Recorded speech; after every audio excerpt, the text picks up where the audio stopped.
सारी। बोलिए भगवान महावीर पावन चरित गुरुदेव जी बंधु मन वच काए। भव सागर को तरण में करो हमारी सहाय। जिन शासन जिन वाणी सदा जयवंत हो। श्रवण संग सदा अविचल मंगल हो। मुक्ति को प्राप्त श्रमण भगवान महावीर स्वामी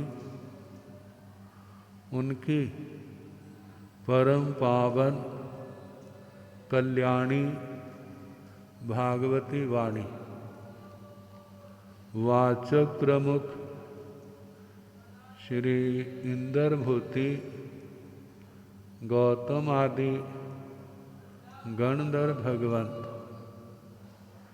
युग प्रधानाचार्य परम पूज्य श्री सुधर्मा स्वामी जी महाराज उनकी परम पावन पाठ परंपरा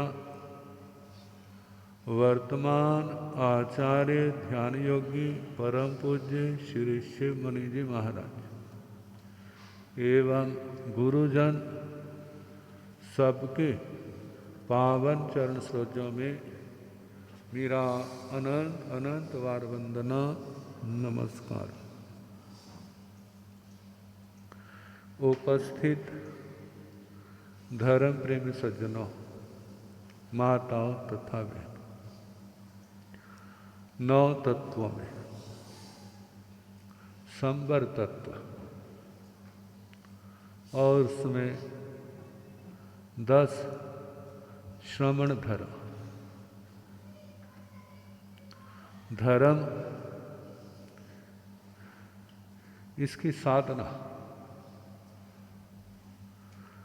धर्म की महिमा अपार कह लो, अनंत कह लो, लेकिन कब? जब उसका अभ्यास किया जाए, पालन किया जाए। नीति में एक वाक्य आता है, धर्मो रक्षति रक्षित। पहले 2 शब्दों का अर्थ है, धर्म रक्षा करता है, धर्म रक्षा करता है। अब इतना तो सुन लिया, अगला शब्द जा तो सुना नहीं, जा ध्यान नहीं दिया। कहते कौन सा धर्म रक्षा करता है? जिसकी रक्षित है, रक्षिता का मतलब जिसकी हमने रक्षा की। जिस धर्म की रक्षा हमने की है वो हमारी रक्षा करेगा। अब ये है, हमने जिसको धर्म समझा और समझ के उसका पालन कर रहे, लेकिन सच में वो धर्म नहीं है। प्राय करके दुनिया के लोग बाहर के क्रियाकलापों को ही धर्म समझ लेते हैं। बाहर के क्रियाकलाप निरर्थक है ऐसा नहीं कह सकते। उनका भी महत्व है। वे हमारे को गहराई तक ले जाने वाले, गहराई में पहुंचने के सहायक, जिनके अंदर अभी क्षमता नहीं है तो उनको तो सहयोग की जरूरत है, तो उसको फिर बाहर के क्रियाकलाप करने ही होते हैं। लेकिन जिस आत्मा के अंदर ज्ञान का प्रकाश आ गया, वो बाहर के क्रियाकलाप तो नहीं करता, लेकिन वो आत्मा के अंदर उतर जाते हैं और एक ही क्रिया के द्वारा इतनी कर्मों की वो महानिर्जरा कर लेते हैं कि बाहर का बहिर्मुखी व्यक्ति सारी आयु भर भी लगा रहे तो भी नहीं कर सकता। हमारे ग्रंथों के वचन है, जंग अन्नाणी कम्मं खवे बहुआहि वास कोड़ी तंग नाणी तीहिं गुत्तो खवेई उसास मित्तेण। जो हमारे आगम साहित्य उपलब्ध है उनमें जो व्याख्याएं हुई तो सबसे पहली और प्रौढ़ व्याख्याएं निर्युक्तियां हैं। निर्युक्तिकार आचार्य श्री भद्रबाहु स्वामी जी महाराज, इन नाम के बड़े महापुरुष हुए। एक तो श्रुत केवली आचार्य श्री भद्रबाहु स्वामी,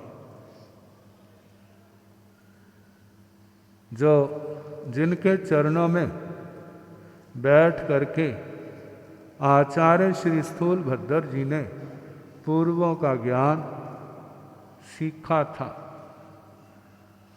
और थोड़ी सी भूल के कारण फिर उसके बाद उस ज्ञान से, शेष ज्ञान से वंचित हो गए थे। एक तो वो है, एक लगभग भगवान की 10वीं 11वीं शताब्दी के अंदर हुए आचार्य श्री भद्रबाहु, उनके लिए नैमित्तिक शब्द का प्रयोग होता है। उससे पहले भी निर्युक्ति व्याख्याएं थी, कहते उनका आखिरी संपादन था, संकलन था। जो व्याख्याएं थी सबको इकट्ठा करके ग्रंथ का रूप अलग अलग शास्त्रों की अलग था। तो आवश्यक निर्युक्ति के अंदर ये गाथा आती। इस गाथा के साथ उस महान दिव्य आत्मा का स्मरण किया जिनका हमारे संघ के ऊपर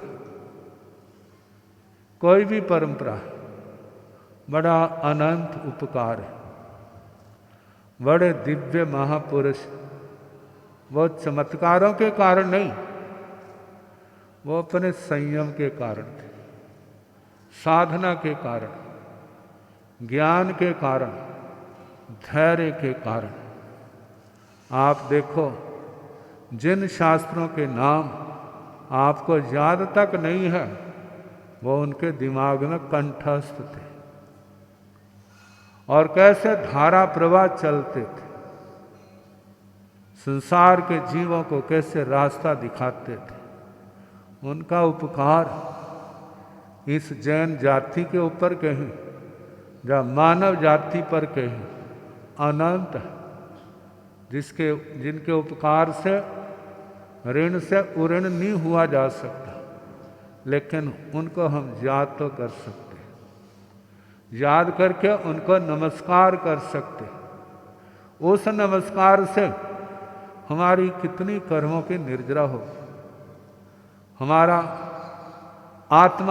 हमारी आत्मा कितनी निर्मल होगी, संस्कारों का शुद्धिकरण होगा, क्यों? क्योंकि एक महान पवित्र आत्मा को उनको नमस्कार किया, जबान का विषय बनाया और दिमाग में स्थान दिया। जब कपड़ा पानी के अंदर होता है, सर्फ आदि उसके अंदर मिल जाते हैं, तो कपड़े की मैल नरम पड़ने लग जाती है, उतरने लग जाती है। ऐसे ही दिव्य महापुरुषों की जीवन गाथा जब हमारे जीवन में समाएगी तो हमारी आत्मा भी क्या होगी? निर्मल होगी। तो उन्होंने कहा, जंग अन्नाणी कम्मं खरी बहुआही वास कोड़ी। एक अज्ञानी व्यक्ति, एक नरक में जन्मा हुआ जीव जितने कर्मों को करोड़ों वर्षों में क्षय करता है, जितने कर्मों को करोड़ों वर्षों में क्षय करता है, उतने कर्मों को एक ज्ञानी, ज्ञानी का मतलब समझदार, समझदार जिसने तत्व को समझ लिया, आत्मसात कर लिया, कदम कदम विवेक पूर्ण है। तीन गुप्तो, तीन गुप्तियों से गुप्त, तीन गुप्तियों से गुप्त, पांच समितियों से समित, जिसके जीवन में ईर्ष्या समिति, चलना विवेक से। कहते चलती दुनिया है लेकिन चलना किसी किसी को आता है। चलते तो टंगा वाले सारे चलते हैं, लेकिन चलना किसको आता है? जो चलते समय पैदल है तो देख के चलता है, मानो गाड़ी चला रहा है। सफल ड्राइवर कौन है? अपना रास्ता भी पार करता है और किसी की परेशानी का कारण नहीं बनता। जिन लोगों ने उसके ऊपर विश्वास किया है उन लोगों पर मंजिल पर पहुंचाने का, मंजिल पर पहुंचाता है, वही तो सफल है। ये थोड़ा रास्ते में एक्सीडेंट करता जाए, खुद तो मरे और साथ में, वो सफल ड्राइवर थोड़ा है। ऐसे ही चलना विवेक से, बोलना, बोलने को दुनिया बोलती, लेकिन जितने दुनिया के अंदर लड़ाई झगड़े हैं उसके अंदर कारण कौन है? ज्यादा हिस्सा किसका है? इस जवान का ही तो है। यदि जो जवान कंट्रोल में आ जाए तो दुनिया के कितने कलेश क्या हो जाए? शांत हो जाए। गुरु जी कभी कहा करते थे, जब व्यवहारिक जगत में चलते हैं ना, कहते कुदरत कितनी सियाणी है, कितना सोच समझ के काम करती है। कहते तुम्हारे को चलने के लिए कितने पैर दिए, टांगें कितनी दी, हाथ कितने दिए, कान कितने दिए, आंखें कितनी दी, सारे दो दो। और कहते रोटी चबाने के लिए आपको दांत और दाढ़ें कितनी दी? 32 नहीं 30 तो होंगे, लेकिन बोलने के लिए जुबान कितनी दी? कहते जहां गलती कर गई वो कुदरत ने गलती की है, बाकी सब दो दो और जवान एक। कहते जे भी दो हो जाती तो क्या था? कहते एक तो कंट्रोल में आती नहीं, जे दो हो जाती तो इस दुनिया का सफाया जल्दी हो जाता। कहते कुदरत क्या संदेश दे रही है? सुनो ज्यादा, देखो ज्यादा, हाथ पैरों से काम करना है, ध्यान से करो, और यदि बोलना है तो थोड़ा बोलो। लेकिन थोड़े के स्थान पर क्या होता है? गुरु जी कहा करते थे, जो बात 2 शब्दों में कही जाए उसको कहने में 3 शब्दों का प्रयोग नहीं करना। समझदारी इसी में होती है, थोड़े शब्दों में, मधुर शब्दों में अपनी बात को दूसरे को समझाने की कला।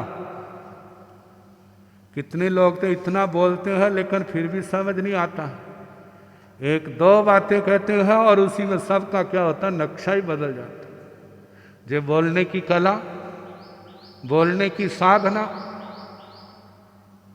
कहते हैं कि कोई चित्र बना रहा था लेकिन जैसा चाहता था वैसा नहीं बन रहा था।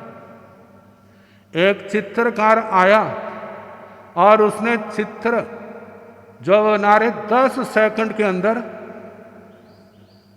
बना दिया। बना करके कहा, जाओ बाजार में इतना पैसा मिलेगा। जब गए वो तो कहते इसका कौन देगा, लेकिन जब पहुंचा जितना कहा था उतना ही। अब ले जाने वाला सोचने लगा, ऐसे को गुरु बनाया जाए ना तो हमारी कितनी इनकम होगी। अब आ करके मेरे को अपना चेला बना लो। कहते किसके वास्ते भला? कहते कितनी अच्छी कला के मालिक हैं, 10 सेकंड के अंदर कितने हजारों का चित्र बना दिया और ये मेरे को मिले हैं जो आपने कहा था। कहते इस 10 सेकंड के लिए मैंने जीवन के 50 साल लगाए। कितने साल?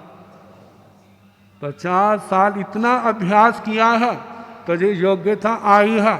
आप भी अभ्यास करो, समय आने पर आपके अंदर भी क्या आ जाएगी, योग्यता।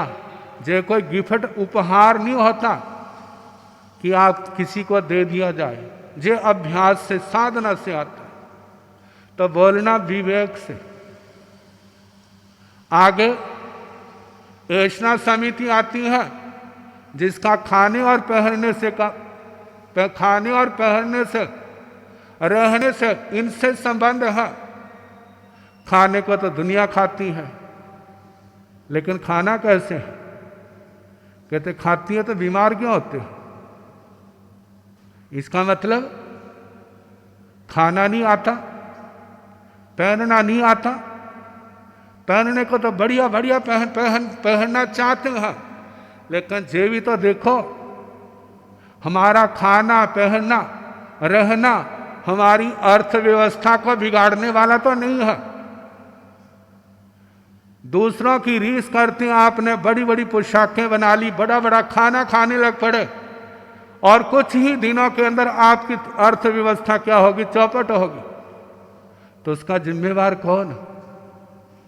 अपना अविवेक। दुनियादारी की दृष्टि से हमारे खाने में विवेक है, पहनने में विवेक है, रहने में विवेक है, तो हमारा जीवन ठीक चलता रहे।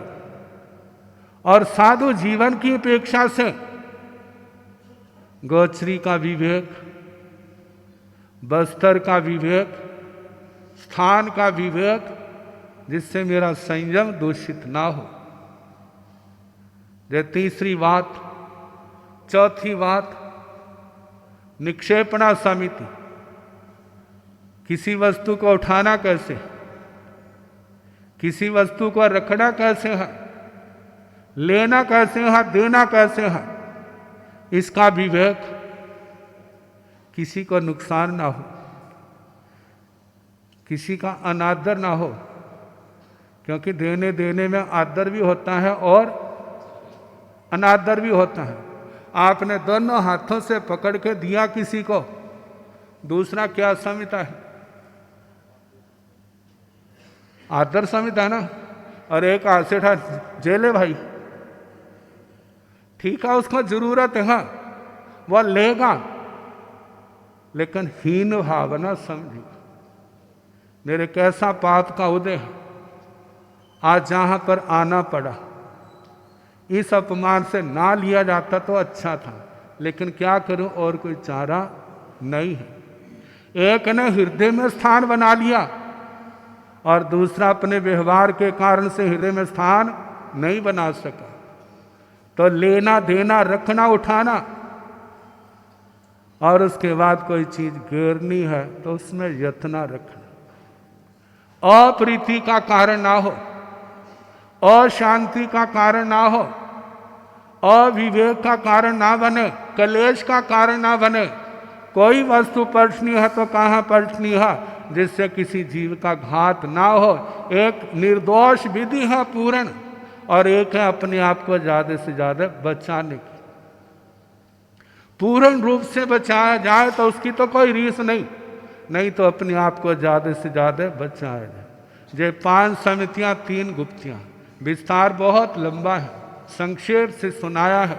अब 3 गुप्तियां कहा, 3 गुप्तो, 3 गुप्तियों से गुप्त वो साधक एक श्वासोश्वास जितने समय में कर्म काट लेता है। अज्ञानी उनको करोड़ों वर्षों में भी इतने कर्म काट नहीं सकता। अब ये कैसे होता, कल जैसे समय होगा सुनाने का प्रयास। जो